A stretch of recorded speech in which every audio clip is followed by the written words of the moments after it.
Christian and Jewish, to mark a dark anniversary, a year since October 7, 2023, the darkest day of my life, of countless lives. It was a day whose horrors unfolded on the other side of the world while America slept.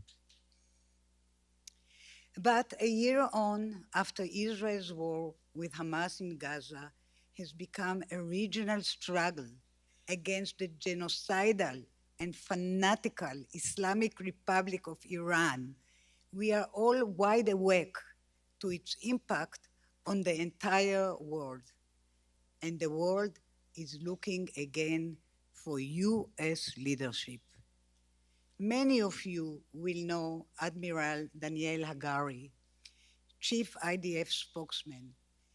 He has appeared on TV regularly to brief the Israelis and the American about what's going in Israel of this terrible and existential war.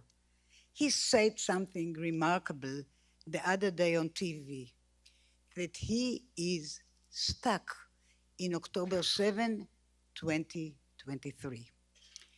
That the hundreds of sunrises and sunsets he has seen since all felt like they were part of the same horrible, unending day.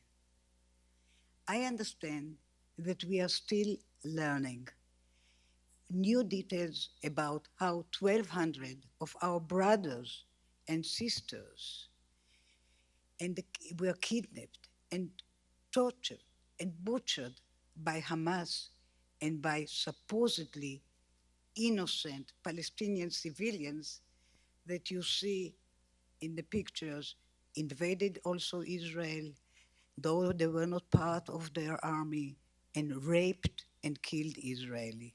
So these are the innocent people. But despite the profound pain, the heartbreak, the worry for the 101 blameless children, women, and men still held hostage in Gaza, I am not stuck in this day.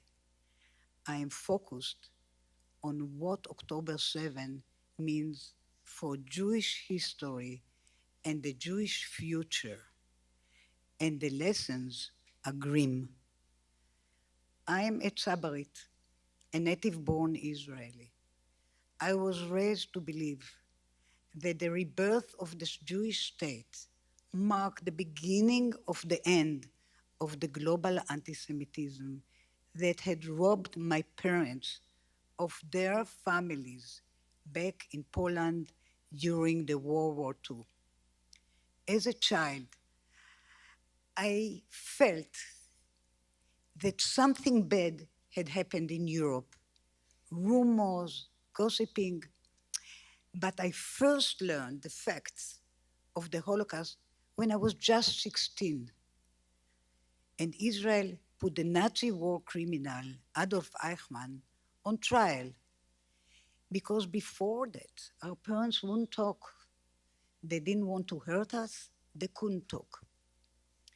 Still, the survivors who testified during Eichmann trial sounded like they had come from an entirely aligned reality. One of them even referred to the concentration camp, Planet Auschwitz, like he was in another planet. With my late husband, Sheldon, Zichrono Livracha, I was proud to sit on the board of the United States Holocaust Memorial Museum and to sponsor Yad Vashem in Jerusalem. We did so mainly in commemoration of our 6 million martyrs, because we believed in the motto, never again. But I lost that belief a year ago.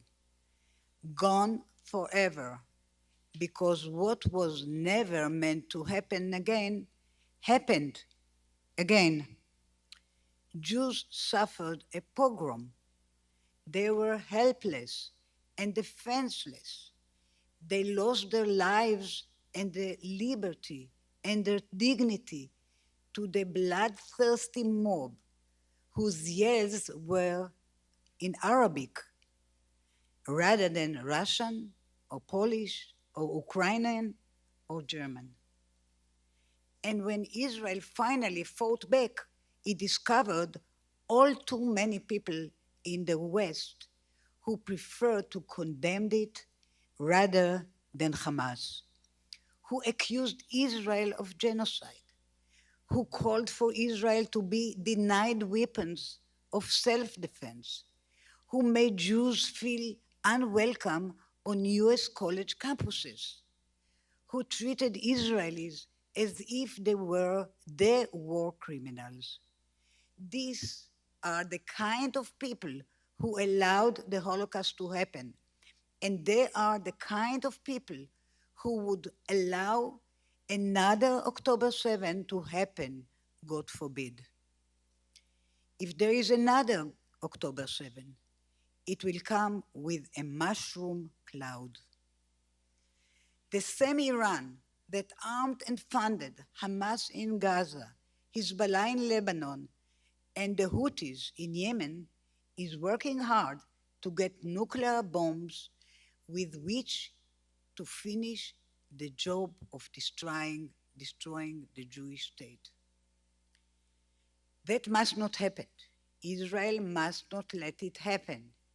And Israel's friend, most important among them, this great United States, must not let it happen.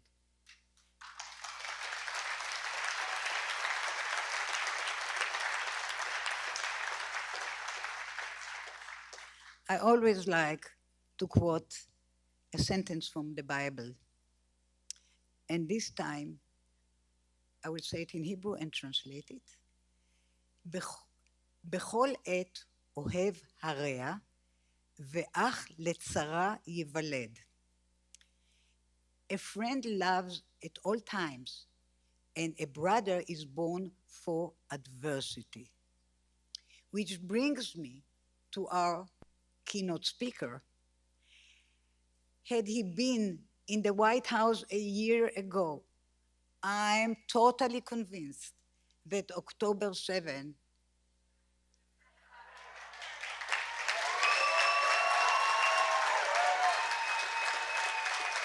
would have never happened.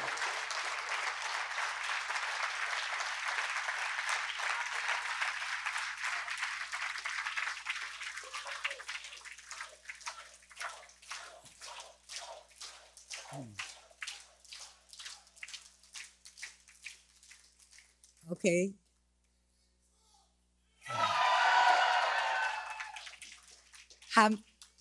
You didn't let me finish the sentence. That October 7 wouldn't have happened. Hamas would not have dared. Hezbollah would not have dared. The Houthis would not have dared.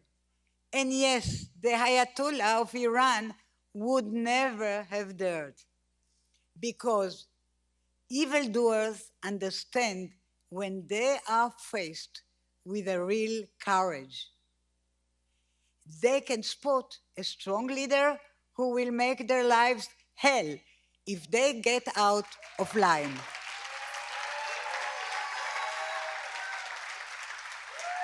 They laughed at UN resolution and at statement condemning both sides of the conflict. As long as they are not called out for what they are, evil, they know they will never suffer consequences. And this man has no problem with calling them out. He knows that the enemies of Israel are the enemies of the United States and the free world because they are the enemies of civilization. He knows how to talk tough, but more importantly, he knows when the time for talk is over and it is time to fight for what is right. He is, I'm finishing. He is Donald J. Trump, the best president America ever had.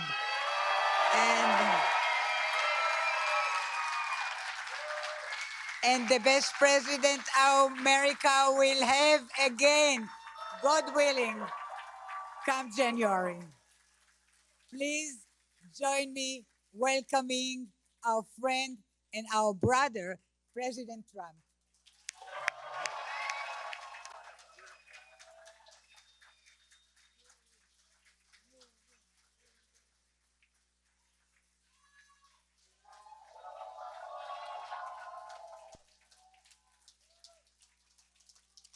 Wow, that was something, huh? Thank you very much, Miriam. Thank you.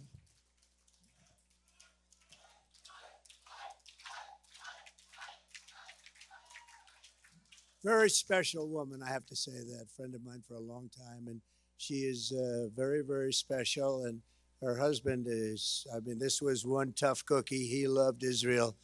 And you talk about special. That was a special man, wasn't he? It was great.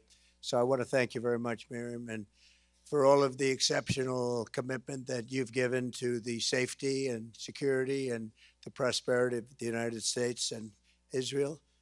Before we begin, I would like to tell you that there's a very violent hurricane that's coming down the line, and it's a Category 5, which is something that I've never heard a Category 5 actually coming onto land, but it looks like it's going to. And right smack in the middle of Florida, nobody's seen a line like that. And it's heading there quickly. I have to tell you that I called Miriam. I said, I was in New York, and I said, Miriam, maybe I shouldn't be flying. I think I'm the only person that flew down to Florida tonight because I didn't have a chance with her. So, I said, Miriam, maybe I should stay back and, heading into a hurricane, Miriam. It made no difference. No, you have to be here. Our friends are there. And I said, okay, when you say that, I'm going to be there 100%. I'm going to be there. I was watching the airplane highways, and they were all heading this way as I was going that way. They said, what's he doing? But I wouldn't have missed this regardless. I wouldn't have missed this for anything. This is a very special time, and it's a very special day. This is the day we have to do it. This was the day we had to do it. We don't have to postpone it for a week. This is the day, because I'm looking forward to coming back and maybe seeing all of these seats filled up the next time. That's what I want. Right? That's what we want. So we're praying for Florida, and we hope everyone is safe, and we're praying for North Carolina and all of the different places. You look at Georgia and Alabama and Tennessee and South Carolina and Florida. It's amazing. This has been an amazing period of time, but the response has been very weak, unbelievably weak. Nobody's ever seen such a weak response, so we have to get a strong response. And now we have another one coming, and it looks like it's going to be a whopper. I also want to thank Rabbi Kaplan for doing such a great job. I appreciate it. Your son, I appreciate that. And we have a lot of very, very powerful people here tonight, great people. Senator Rick Scott, a big fan of Miriam and a big fan of Israel. Members of Congress, Carlos Jimenez, Mario Diaz-Balart, thank you. Maria Salazar, Guy Reschenthaler, David Kutzoff, Congressman Lee Zeldin. He's helping us win New York. We got to win New York. We're going to see if we can do it, right, Lee? We're going to see if we can do it. Ambassador David Friedman, what a job he did. Everybody loved him. Robin Bernstein, where's Robin? Robin, hi, Robin. How are you? Good job you did as the ambassador. And Duke Buchan, thank you very much. You raised a lot of money for our campaign. We appreciate it. The Council General, and I think you all know, Mara, where are you? Where is he? Where is he? What a good job you've done. Where are you?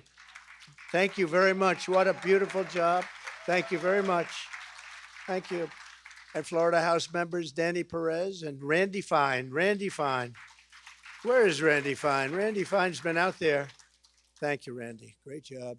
State Senator Ileana Garcia, Keith Raboy, thank you.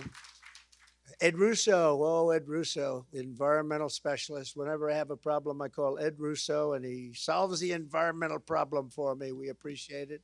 And somebody who's been a great defender of ours on television, on Fox, and elsewhere, but particularly on Fox, Elizabeth Pipko. Where's Elizabeth? She has been so great. Thank you, Elizabeth. And a person, one of the greatest business people in the country, in the United States, and I think actually beyond. And she's been a fan, and I've been a fan of hers, but she's been a friend of mine for a long time. Safra Katz, thank you very much. Thank you, Safra. Haven't seen you. You look well. So we're here this evening in solemn remembrance of one of the darkest hours in all of human history.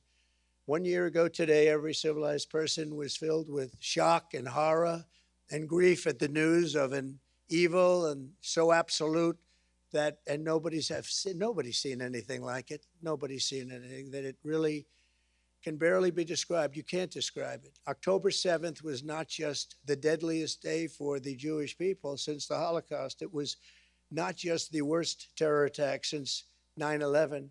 It was an attack on humanity itself. It was a hideous, incredible cruelty. It was chilling savagery. It was demonic delight and the destruction of innocent life. On October 7th, it seemed as if the gates of hell had sprung open and unleashed their horrors onto the world, and that's exactly what happened.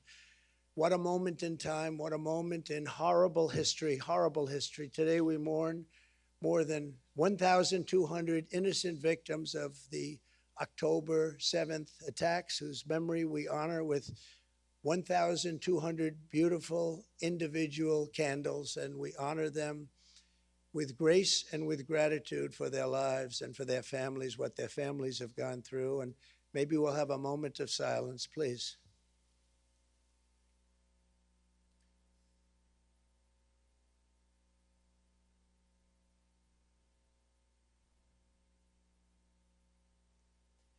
Thank you very much. To every family that lost a loved one, I know so many of them, on that terrible day, including several here tonight, we grieve with you, we stand with you, and we make you this sacred and sacred vow, very simple vow, a vow you've heard many times, and sometimes it's honored and sometimes it's not, but this will be honored. Never again. Never again. The monsters who perpetrated those murders also took over 250 hostages, men, women, and children, including 12 Americans. In so doing, they inflicted the most unthinkable torture, not only on their captives, but also on the families who were forced to live day after day in excruciating agony and pain, not knowing whether their loved ones were dead or alive. Can you think of anything worse? Tonight, we send our love to every innocent soul who remains in Hamas captivity. We just are not going to stand for it. We're not going to take it. We're not going to take it any longer. We pray that through the darkness they know that we have not forgotten them, that we have not forsaken them. We will never forsake them, and we will never abandon them. And with God's help, they will come safely home, and it will be soon. We hope it will be very soon. Very, very soon. And we hope they're safe. Nobody knows. I was talking to somebody today, and the family has no idea. They think their boy is safe. Beautiful boy, beautiful young guy, American. He went over there to enjoy and to pray, and they've never seen him again, but they think he's alive. And can you imagine that? Can you even imagine? Let me also say to all of the people of Israel who have endured a long year search of anger and slander and war, our hearts are united with yours. We are very united with yours. The bond between the United States and Israel is strong and enduring. And if and when they say, when I'm president, I don't say that. I never say that. If and when I'm president of the United States, it will once again be stronger and closer than it ever was before. We have to win this election. If we don't win this election, there's tremendous consequence for everything. You know, I say that November 5th will be the most important day in the history of our country. I think it will also be the most important day in the history of Israel, if you want to know the truth. I believe that. I think you believe that too. Thank you.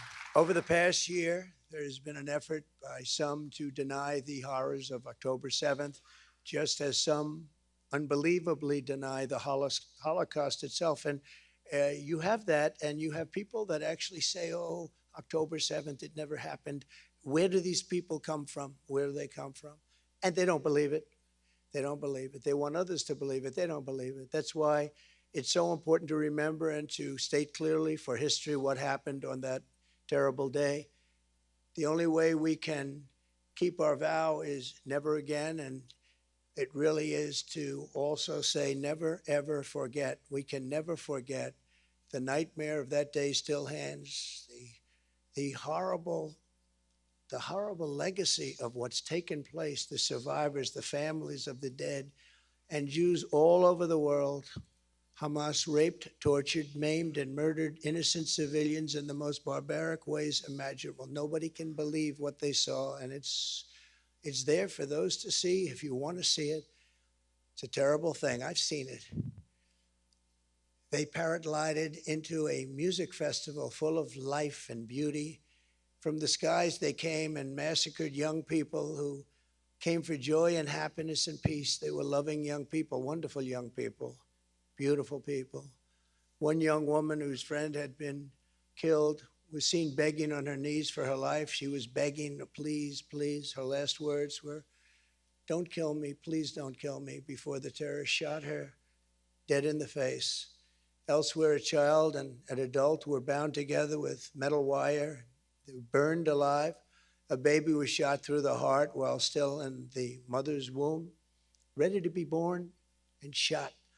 Today, we reaffirm the entire world to hear there can be no acceptance, no excuse, and no understanding of this kind of evil.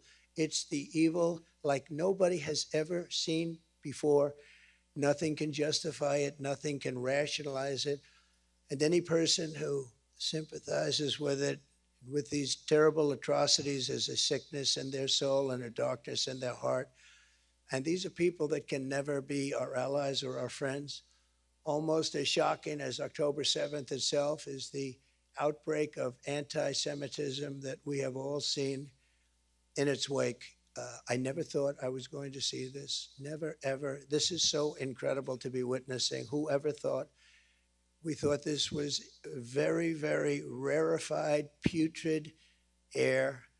We never thought we'd see it, and we certainly never thought we'd see it in this country. And a lot of that has to do with the leadership of this country. This attack, yeah, well, that's true. We need leadership. Thank you. Thank you. Thank you. It's very sad to see. I never thought I'd see it. This attack should have rallied the entire world in support of the Jewish people and the Jewish homeland. Instead, an ancient scourge of anti-Jewish hatred. And this was something we thought was left to hundreds and thousands of years ago. I mean, this was something we never thought could happen. The anti-Jewish hatred has returned even here in America, in our streets, our media, and our college campuses, and within the ranks of the Democrat Party in particular. Not in the Republican Party, I will tell you that. It's not in the Republican Party.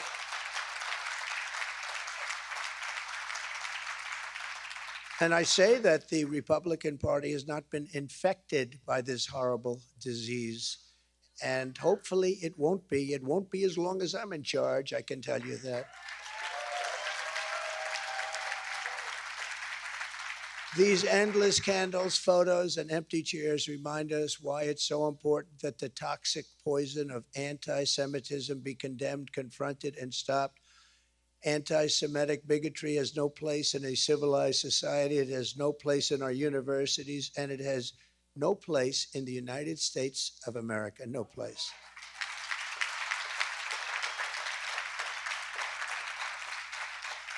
Over 2,500 survivors of the Holocaust living in Israel were directly impacted by the horrors of October 7th. Many were forced to flee their homes. They cannot believe it happened. Some even lost their lives. Actually, many lost their lives. One of them was Moshe Ridler. Moshe was escaped from a concentration camp at the age of 11, only to die at the hands of the same vile hate 8 decades later. Can you imagine? Can you imagine his thought process when he saw this happening? Can you even imagine it? Hamas terrorists murdered Moshe at 91 years old for the same reason the Nazis put him in a camp, simply because he was a Jew. The world cannot continue down this dangerous path. We must stop this perilous slide into conflict, hatred, and destruction. And we must really, honestly stop it now. It cannot go on, because it's going to only get worse if it does.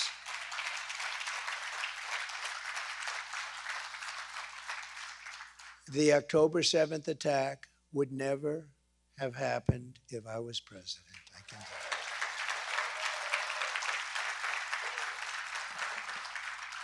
The past few years have proven that weakness only begets violence and war. And you see that it's weakness, but it's also, there's a lot of hatred going around also, not just weakness, it's hatred. There's a lot of hatred on a certain side. What is needed more than ever is a return of unwavering American leadership and unquestioned American strength. We were strong, we were powerful, we were respected like this country has not been respected in many, many decades. Just 4 years ago, that's what I intend to deliver as the 47th President of the United States. We're going to deliver everything that we want. As you know, Hamas has now been severely degraded, and Hezbollah has recently been dealt very, very powerful, crippling blows. With strength and the right leadership, the dawn of a new, more harmonious Middle East is finally within our reach. It's finally within our reach. But you have no idea the role that the United States has to play in order to get that ball over the goal line. We have to get it into the end zone. And if it's not the United States, it's not going to happen. It's not going to happen. We have to be able to get it done and get it done properly and get back to a wonderful, beautiful way of life. You have to be able to do it. You have to finish what you began, and you have to finish it quickly. So here is my commitment to you on the solemn date. I will not allow the Jewish state to be threatened with destruction. I will not allow another Holocaust of the Jewish people. I will not allow a jihad to be waged on America or our allies. And I will support Israel's right to win its war on terror, and it has to win it fast. No matter what happens, it has to go fast. Thank you.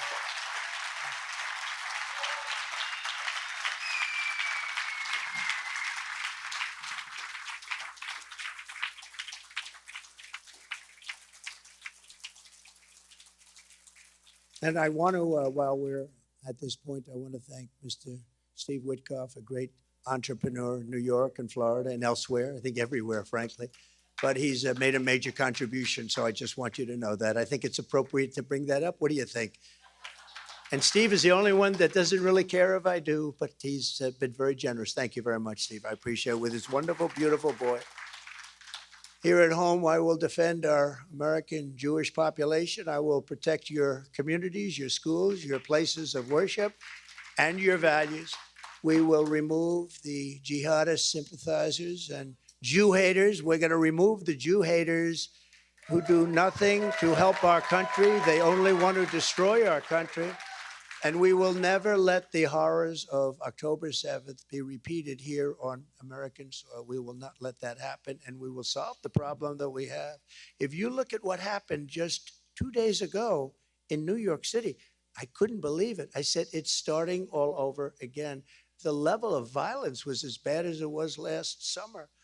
If we can achieve all of that, we can really make sure that those who perished on October 7th will not have died in vain. They cannot have died in vain.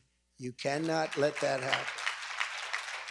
With God's help, their sacrifice will have given way to a safer Jewish homeland, a stronger state of Israel, a more secure America, and at long last, we will have achieved the dream of some generations. We are going to make this, we are going to turn this, and you can never say a total positive because all of those people that have died, but we're going to turn this into something where they can be proud of what's happened. They can say, we sacrificed our lives for something very special. There has to be unity. There has to be peace. There has to be strength. We need so many qualities. We need every single quality.